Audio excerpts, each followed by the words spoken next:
The late autumn sun was struggling to break through the heavy curtains of a classroom in one of the most prestigious schools in London. For 9-year-old Princess Charlotte, it was just another Tuesday. She sat at a small wooden desk, her dark hair tied back with a simple ribbon, trying to focus on a history worksheet. Around her, the children of diplomats, bankers, and lords whispered and passed notes, the usual low hum of a class nearing its end. Charlotte liked school. It was a place where, for a few hours, she was just Charlotte Wales on the register. She wasn't tasked with being a princess here. She was tasked with learning times tables and struggling with her cursive handwriting. Her best friend, a girl named Sophie with bright red hair, sat next to her.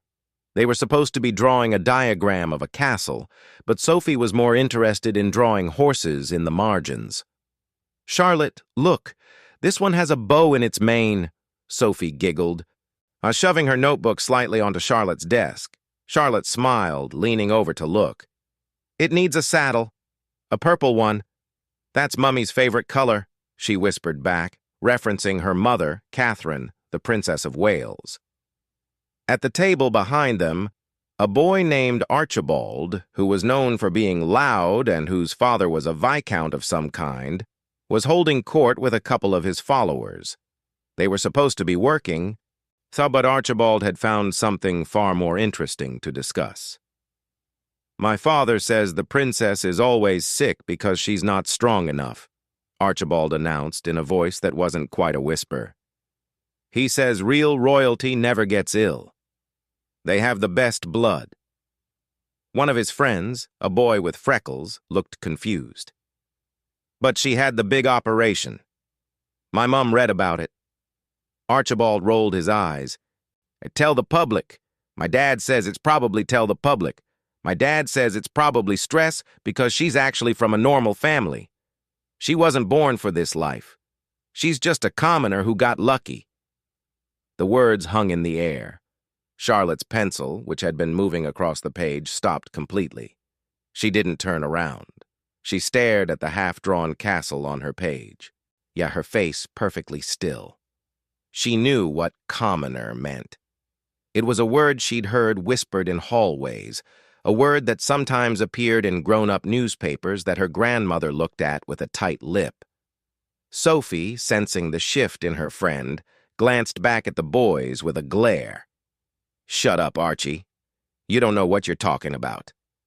But Archibald was on a roll. "I do so. My dad says she's always putting on airs and graces, but she's not like the Queen was. She's just normal."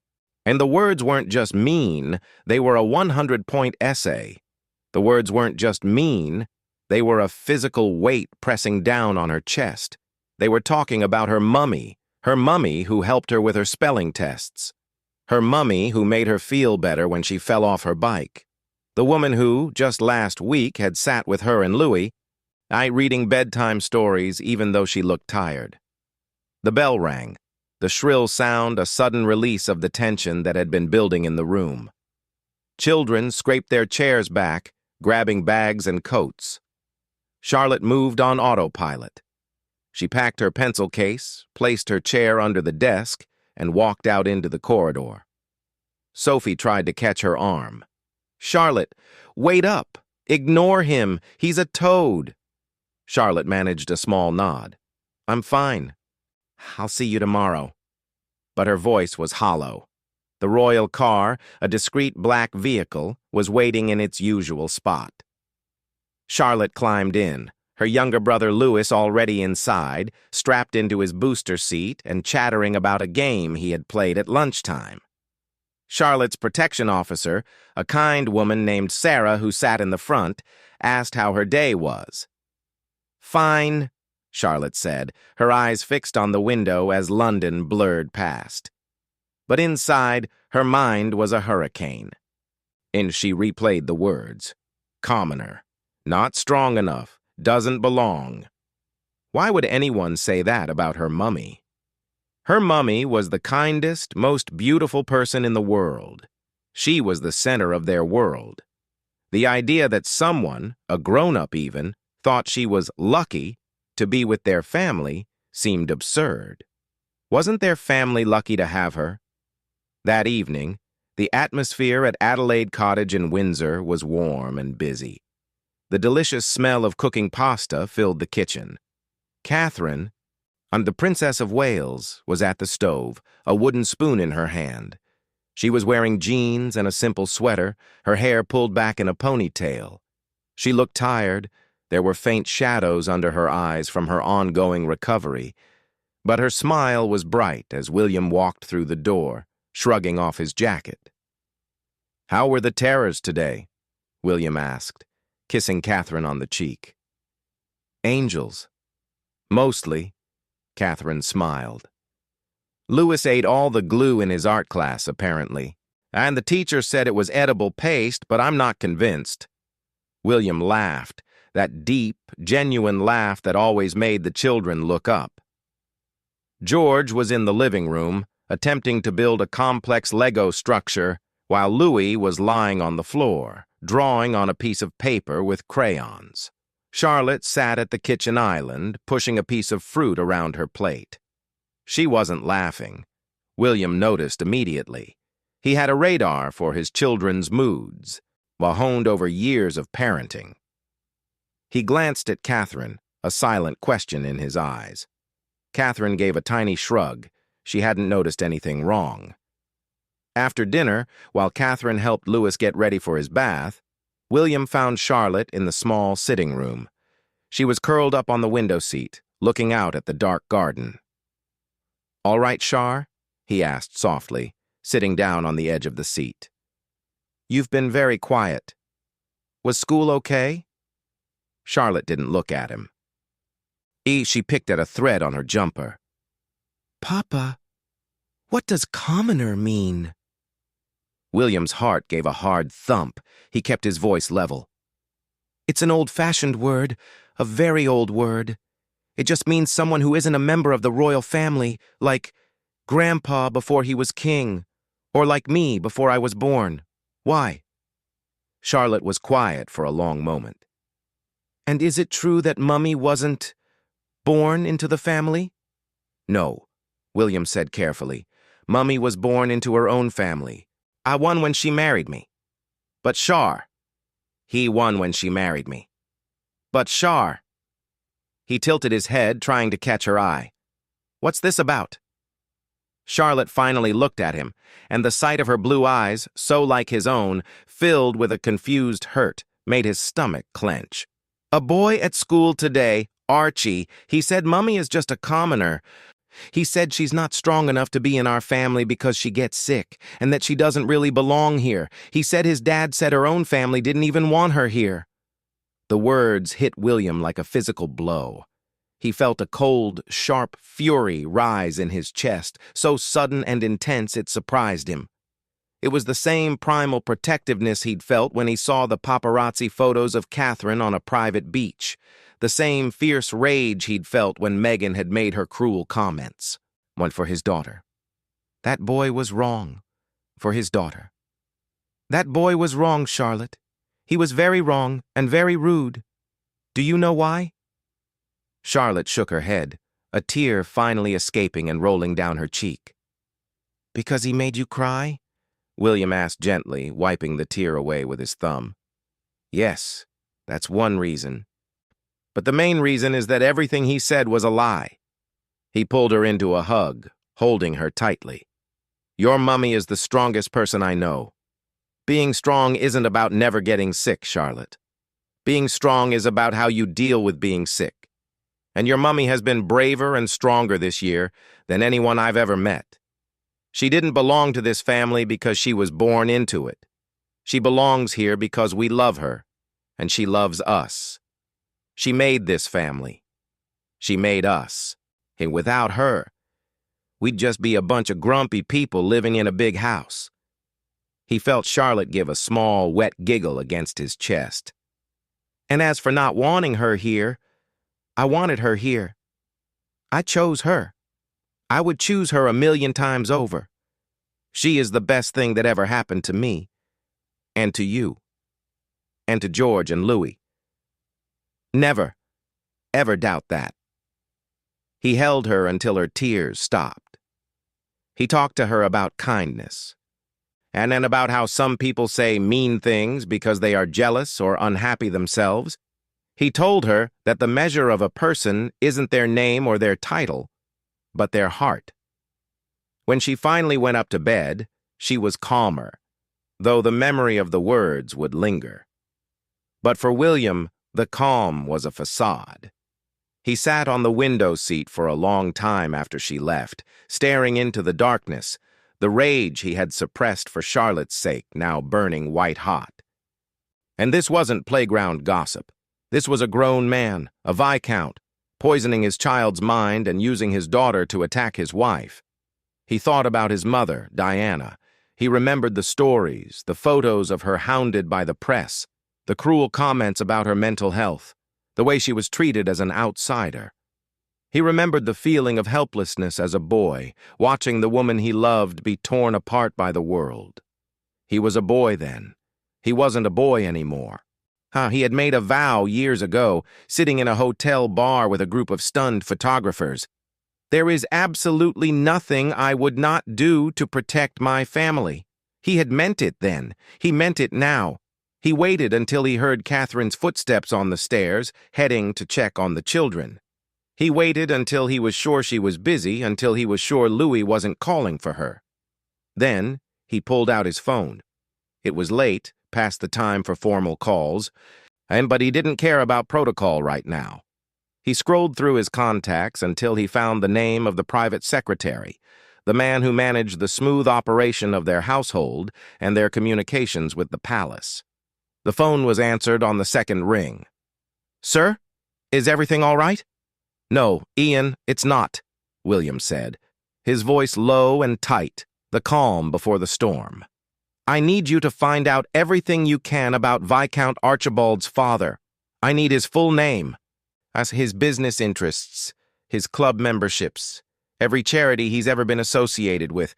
I need a file on him." There was a pause on the other end of the line. "Of course, sir.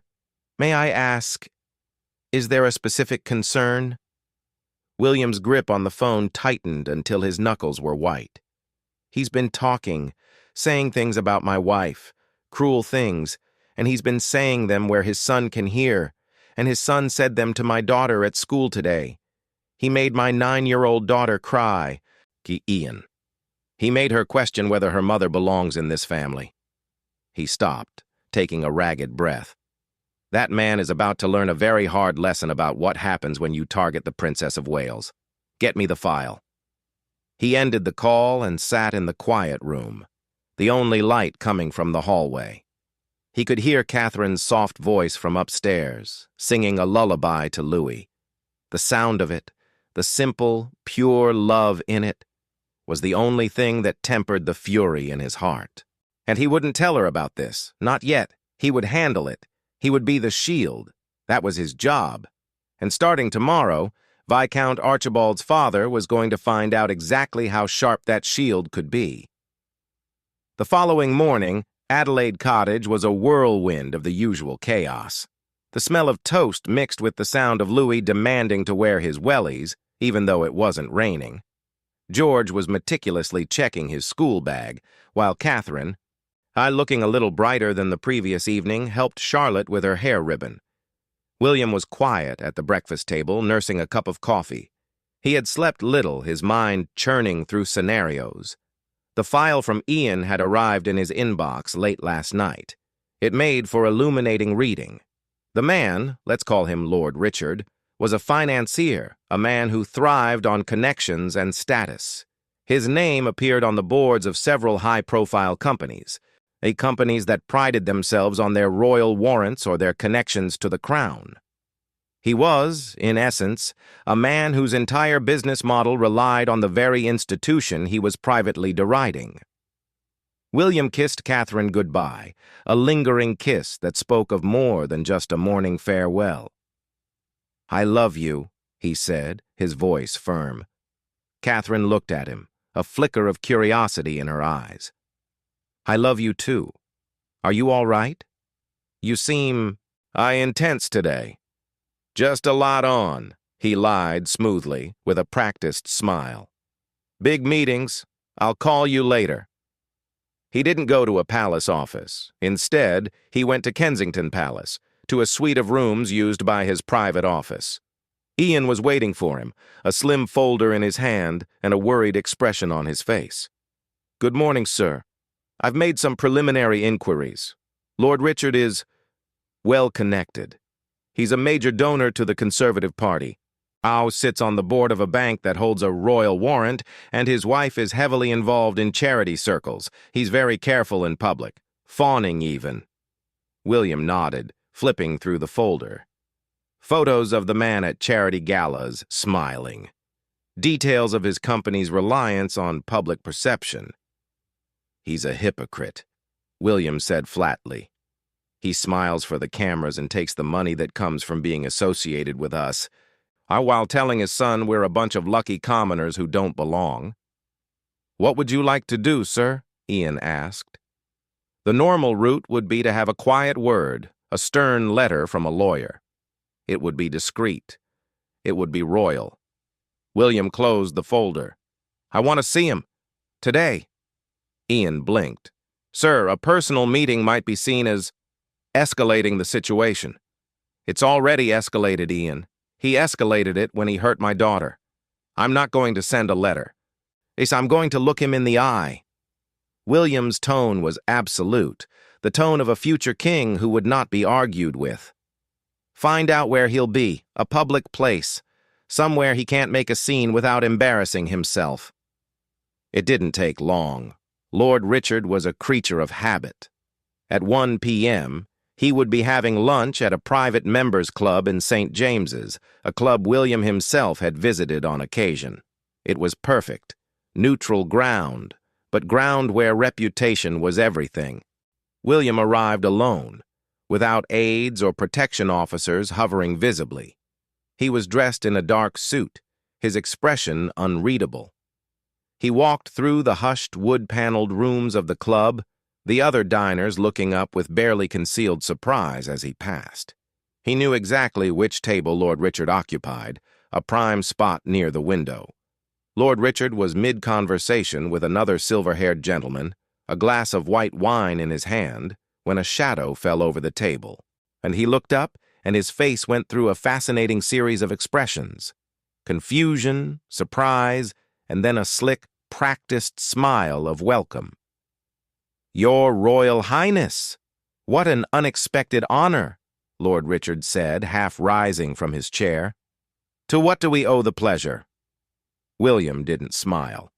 He looked at the other man at the table. "Would you excuse us for a moment?" It wasn't a request. The other man, sensing the tension, murmured an apology and quickly retreated to the bar. William pulled out the chair opposite Lord Richard and sat down. He placed the leather folder on the table between them, his hand resting on top of it. "I'm not here for pleasure, Lord Richard," William said, his voice quiet enough not to carry, but hard as steel. "I'm here to discuss your son and your dinner table conversations." The smile froze on Lord Richard's face. I'm not sure I take your meaning, sir." "Let me be clear, then," William continued, his blue eyes boring into the older man's.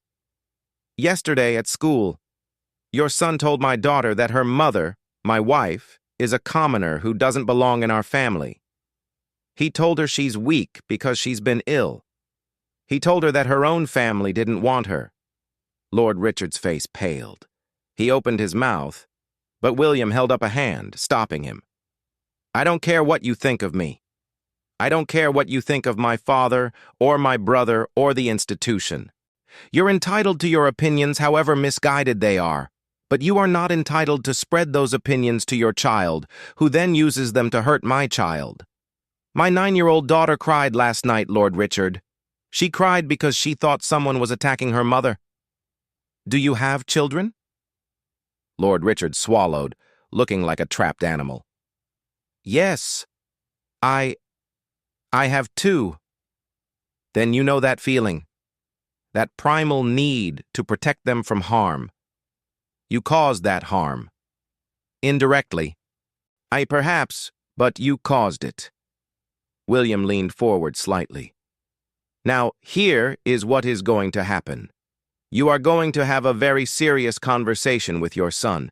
You are going to explain to him that what he said was wrong and unkind. You are going to ensure he apologizes to my daughter at school. Lord Richard nodded frantically. Of course, absolutely, I'll see to it personally. It was just loose talk, I never meant... William ignored the stammering. That's the first thing. And the second thing is for you. He tapped the folder. I know about your business. I know about your bank, your warrants, your donations. I know how much your public profile matters to your bottom line. It would be a shame if the people who grant those warrants or the clients who bank with you were to hear about your private views on the family you so publicly support. The threat hung in the air, clear and devastating. It wasn't a threat of state action, nothing illegal, and it was a threat of exposure, of social and professional ruin.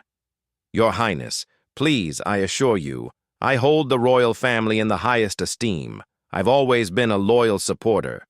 Save it, William said, standing up.